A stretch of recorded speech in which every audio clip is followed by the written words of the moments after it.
আজকে অনেক ভাইয়ের 20,000 টাকা আমার মনে করে তুলে ফেললাম ডাচ বাংলা বুথ থেকে। অ্যান্ড ভাইয়া ভরপুর কেনাকাটা করলো তার ভাগ্নির জন্য, কিন্তু আমাকে কিছুই কিনে দিল না, দুঃখিত।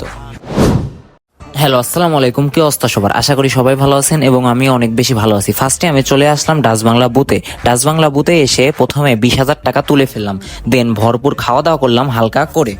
তারপর বাজারের মধ্যে এসে ভিড়ের মধ্যে ভাবতেছিলাম ভাগ্নির জন্য কোথা থেকে কেনাকাটা করা যায়। এখন তো অনেক ভাই চরকির মতো চারিদিকে ঘুরতেছে আর ভাবতেছে কোথায় যাওয়া যায়। দেন আমিও অনেক ভাইয়ের সঙ্গে ঘুরতে লাগলাম অ্যান্ড আমি আইডিয়া দিলাম চলো রংধনুতে যাই এবং ভাগ্নির জন্য কেনাকাটা করি।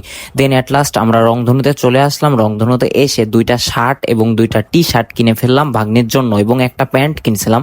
দেন আমরা রওনা দিলাম। কেনাকাটা শেষ করে চলে আসার পথে অনেক ভাইকে বললাম, ভাইয়া তুমি এত টাকা তুললে কিন্তু আমাকে তো কিছু কিনে দিলে না, কারণ এর মধ্যে আমি দুইটা শার্ট টায়াল দিয়েছিলাম, কিন্তু অনেক ভাই আমাকে কিনে দিল না জন্য আমার আর কিনা হলো না। অ্যাট লাস্ট বাইকটা বের করে বাসার উদ্দেশ্যে রওনা দিলাম। অ্যান্ড আজকের ভিডিওটা মেইনলি এখানেই শেষ করছি। ভিডিওটি ভালো লাগলে অবশ্যই লাইক, কমেন্ট, শেয়ার করে পাশে থাকবেন সবাই। ধন্যবাদ সবাইকে।